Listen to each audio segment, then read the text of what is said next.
എല്ലാവർക്കും നമ്മുടെ പുതിയ വീഡിയോയിലേക്ക് സ്വാഗതം. ഇന്ന് നമ്മൾ ചെയ്യുന്നത് പാലും കൊണ്ടുള്ള ഒരു പുഡിംഗ് ആണ്. കുറഞ്ഞ ചേരുവകൾ വെച്ചിട്ട് നല്ല ടേസ്റ്റിൽ നമ്മൾ ചെയ്തിട്ടെടുക്കുന്ന ഒരു പുഡിംഗ് ആണ് കേട്ടോ ഇത്. അപ്പോൾ പുഡിംഗ് കഴിക്കാൻ ഇഷ്ടമുള്ളവരാണെങ്കിൽ തീർച്ചയായിട്ടും ഇതൊന്ന് ട്രൈ ചെയ്ത് നോക്കണേ. അപ്പോൾ നമുക്കത് എങ്ങനെയാണ് തയ്യാറാക്കുന്നതെന്നൊന്ന് നോക്കാം.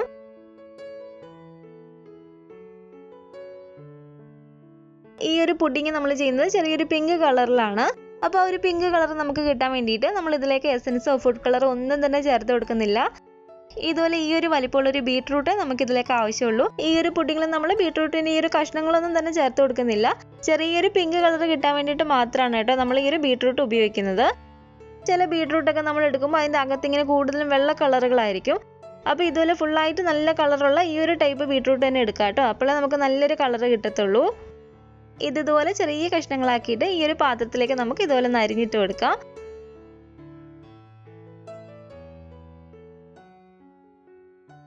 ഇനി ഇതിലേക്ക് നമുക്കൊരു 1/4 കപ്പ് അളവിൽ പാലും കൂടെ ചേർത്ത് കൊടുക്കാം.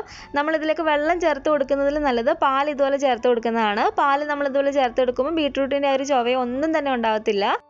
ഇനി ഇതിലേക്ക് നമുക്ക് വേണ്ടത് 1 ടീസ്പൂൺ അളവിൽ പഞ്ചസാരയാണ്. പഞ്ചസാരയും കൂടെ ഞാൻ ഇതിലേക്ക് ഇട്ട് കൊടുത്തിട്ടൊന്ന് ഇളക്കുകയാണ്. ഇനി ഇത് നമുക്ക് ഇതുപോലെ ഗ്യാസ് അടുപ്പിലേക്ക് വെച്ച് കൊടുത്തിട്ട് നല്ലപോലെ തന്നെ ഒന്ന് തിളപ്പിച്ചിട്ടെടുക്കാം. നല്ലപോലെ തന്നെ ഒന്ന് തിളച്ച് വരുമ്പോഴത്തേക്കും തന്നെ ഏകദേശം നമുക്ക് നല്ലൊരു കളർ കിട്ടും.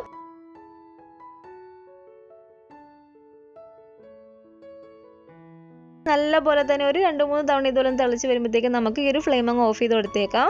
ഇനി ഇതിൽ നിന്ന് ഒരു ബീട്രൂട്ടിൻ്റെ കഷ്ണങ്ങളെല്ലാം എടുത്ത് കളഞ്ഞിട്ട് നമുക്ക് ഈ ഒരു പാല് മാത്രമാക്കിയിട്ട് എടുക്കാം. ഇനി നമുക്ക് ഈ ഒരു പാത്രത്തിലേക്ക് ഒരു 2 കപ്പ് അളവിൽ പാൽ ഒഴിച്ചു കൊടുക്കാം. ഞാനിപ്പോൾ ഇവിടെ 250 ml ഈ ഒരു കപ്പിൽ കറക്റ്റ് 2 കപ്പ് അളവിൽ പാൽ ഒഴിച്ചു കൊടുത്തിട്ടുണ്ട്. അതായത് 1/2 ലിറ്റർ പാലാണ് കേട്ടോ നമ്മളിവിടെ എടുത്തിരിക്കുന്നത്. ഇതിലേക്ക് ഒരു 3 ടീസ്പൂൺ അളവിൽ പാൽപ്പൊടിയും കൂടി ചേർത്ത് കൊടുക്കുകയാണ്. പാൽപ്പൊടി നമ്മൾ ഇതുപോലെ ചേർത്ത് കൊടുക്കുന്നത് ഓപ്ഷണൽ ആണ് കേട്ടോ. ഇനി ഈ ഒരു പാല് നമുക്ക് നല്ലപോലെ തന്നെ ഒന്ന് ചൂടാക്കിയിട്ട് എടുക്കണം. പാല് നമ്മൾ ചൂടാക്കുന്ന സമയത്ത് പാടകളൊന്നും വരാത്ത രീതിയിൽ നല്ലപോലെ ഇതുപോലെ ഇളക്കി കൊടുത്തുകൊണ്ടേ ഇരിക്കുക. എന്നിട്ട് നന്നായിട്ട് തന്നെ നമുക്കൊന്ന് ചൂടാക്കിയിട്ട് എടുക്കാം.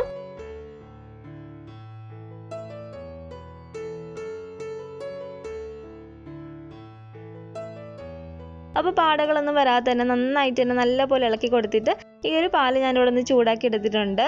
ഇനി ഇതിലേക്ക് നമ്മുടെ മധുരത്തിന് ആവശ്യമായിട്ടുള്ള പഞ്ചസാര ചേർത്ത് കൊടുക്കാം. ഞാനിപ്പോൾ ഇവിടെ ഒരു 1/4 കപ്പ് അളവിൽ പഞ്ചസാര എടുത്തിട്ടുണ്ട്. അപ്പോൾ ഇത് മുഴുവനായിട്ട് ഞാൻ ഇതിലേക്ക് ചേർത്ത് കൊടുക്കുന്നില്ല. ആദ്യം നമുക്കൊരു 1/2 കപ്പ് ഇതിലേക്ക് ഇട്ട് കൊടുത്ത് നോക്കാം. എന്നിട്ട് വേണമെങ്കിൽ മാത്രം നമുക്ക് വീണ്ടും ചേർത്ത് കൊടുക്കാവുന്നതാണ്. അപ്പോൾ ഒരു 1/2 കപ്പ് അളവിൽ പഞ്ചസാരയും കൂടി ചേർത്ത് കൊടുത്തിട്ട് നന്നായിട്ട് തന്നെ ഞാനിതൊന്ന് ഇളക്കി കൊടുക്കുകയാണ്.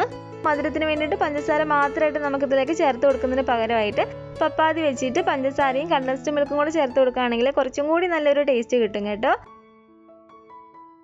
അപ്പോൾ ഞാൻ ആ ഒരു 1/2 കപ്പ് മാത്രമേ ചേർത്ത് കൊടുത്തിട്ടുള്ളൂ. 1/2 കപ്പ് ചേർത്ത് കൊടുത്തപ്പോൾ തന്നെ അത്യാവശ്യം നല്ല മധുരമുണ്ട്. അപ്പോൾ മധുരം നമ്മൾ ചേർത്ത് കൊടുക്കുന്ന സമയത്ത് നമ്മുടെ മധുരത്തിനനുസരിച്ച് കൂട്ടുകയോ കുറയ്ക്കുകയോ ചെയ്യാവുന്നതാണ്.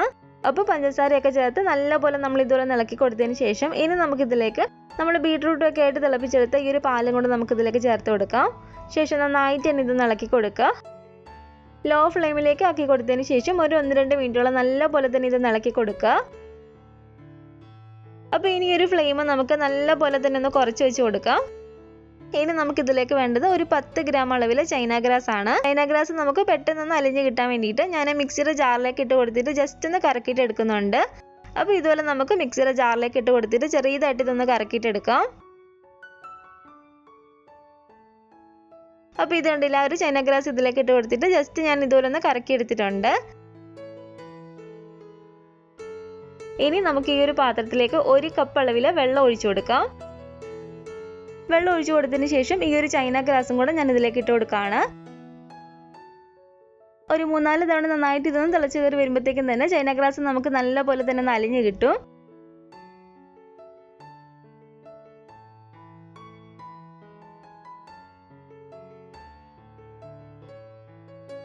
ഇപ്പോൾ ചൈനാഗ്രാസ് നമുക്ക് ഇവിടെ നന്നായിട്ട് അലിഞ്ഞ് കിട്ടിയിട്ടുണ്ട്. അപ്പോൾ ഇനി നമുക്ക് ഈ ഒരു പാലിലേക്ക് ഇനി ഇത് ഒഴിച്ചു കൊടുക്കാം. അതിനുശേഷം നല്ലപോലെ തന്നെ നമുക്കിത് ഇളക്കി കൊടുക്കാം. ചൈനാഗ്രാസ് ചെറിയ ചെറിയ തരികളായിട്ട് അലിഞ്ഞു വരാനുണ്ടെങ്കിൽ നമ്മൾ ഈ ഒരു പാലിലേക്ക് ഒഴിച്ചു കൊടുക്കുന്ന സമയത്ത് നന്നായിട്ടൊന്ന് അലിഞ്ഞു വന്നോളൂ.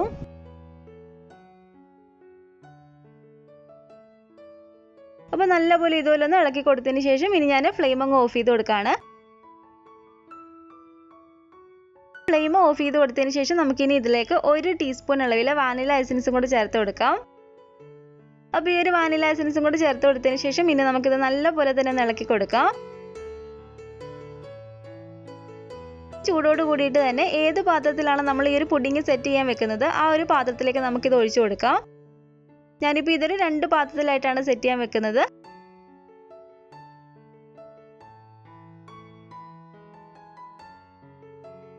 ഇനി ഇതിൻ്റെ ചൂട് നല്ലപോലെ ഒന്ന് പോയതിന് ശേഷം നമുക്ക് ഫ്രിഡ്ജിലേക്ക് എടുത്ത് വെച്ച് കൊടുക്കാം.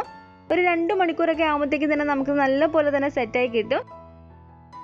അപ്പോൾ ഒരു 2 മണിക്കൂറൊക്കെ ആയപ്പോഴത്തേക്കും തന്നെ നമ്മുടെ പുഡിംഗ് ഇവിടെ നല്ലപോലെ തന്നെ ഒന്ന് സെറ്റായി കിട്ടിയിട്ടുണ്ട്. ചെറിയൊരു കത്തി വെച്ചിട്ട് സൈഡൊന്ന് ഇളക്കി കൊടുക്കുക, അല്ലെങ്കിൽ കൈ വെച്ചിട്ട് തന്നെ ചെറിയതായിട്ട് ഇതിലൊന്ന് വലിക്കുമ്പോഴത്തേക്കും തന്നെ ഇത് വിട്ടിങ്ങനെ വരും. അപ്പോൾ ഇതുപോലെ സൈഡെല്ലാം ഒന്ന് വിട്ട് വന്നതിന് ശേഷം നമുക്കിത് വേറൊരു പാത്രത്തിലേക്ക് മാറ്റി കൊടുക്കാം.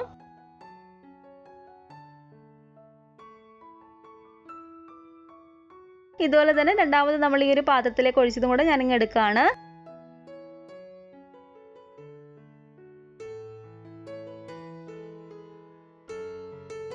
അപ്പോൾ കണ്ടേ നല്ല പെർഫെക്റ്റ് ആയിട്ട് തന്നെ നമുക്ക് ഇവിടെ പുഡിംഗ് കിട്ടിയിട്ടുണ്ട്. നല്ല ടേസ്റ്റി ആയിട്ടുള്ളൊരു പുഡിംഗ് ആണ് കേട്ടോ. ഒരുപാട് ചേരുവകളൊന്നും ഇല്ലാതെ നമുക്ക് വളരെ ഈസി ആയിട്ട് തയ്യാറാക്കി എടുക്കാനും പറ്റും. ഒരു 2 മണിക്കൂർ കൊണ്ടൊക്കെ തന്നെ നമുക്ക് നല്ലപോലെ ഇതിലൊന്ന് ഉറച്ചും കിട്ടും. നല്ലപോലെ നമ്മളിതൊന്ന് തണുപ്പിച്ചതിന് ശേഷം കഴിക്കുമ്പോഴാണ് കുറച്ചും കൂടി നല്ലത്.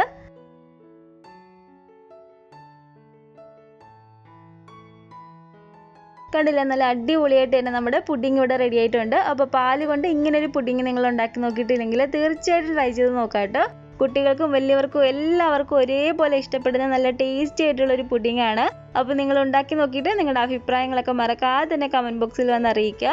അതുപോലെ തന്നെ നമ്മുടെ വീഡിയോ ഇഷ്ടപ്പെട്ടെങ്കിൽ ലൈക്ക് ചെയ്യുക, കമൻറ്റ് ചെയ്യുക, നിങ്ങളുടെ ഫാമിലിയും ഫ്രണ്ട്സും ഒക്കെ ആയിട്ട് നമ്മുടെ ഈ ഒരു വീഡിയോ ഒന്ന് ഷെയർ ചെയ്ത് കൊടുക്കുക. ആദ്യമായിട്ട് നമ്മുടെ ചാനൽ ആരെങ്കിലും കാണുന്നുണ്ടെങ്കിൽ താഴെ കാണുന്ന റെഡ് സബ്സ്ക്രൈബ് ബട്ടണും കൂടെ ഒന്ന് പ്രസ് ചെയ്ത് സപ്പോർട്ട് ചെയ്യണേ. കൂട്ടത്തിൽ കാണുന്ന ബെല്ലൈക്കണും കൂടെ ഒന്ന് ക്ലിക്ക് ചെയ്ത് അതിൽ ഓൾ എന്ന ഓപ്ഷൻ തന്നെ കൊടുക്കുകയാണെങ്കിൽ ഞാൻ പുതിയ റെസിപ്പികളൊക്കെ ഇടുമ്പോൾ നിങ്ങൾക്ക് അതിൻ്റെ നോട്ടിഫിക്കേഷൻ കിട്ടുന്നതായിരിക്കും. ഇൻഷാല്ലാ വീണ്ടും നമുക്ക് ഇതുപോലെ നല്ലൊരു റെസിപ്പി ആയിട്ട് കാണാം.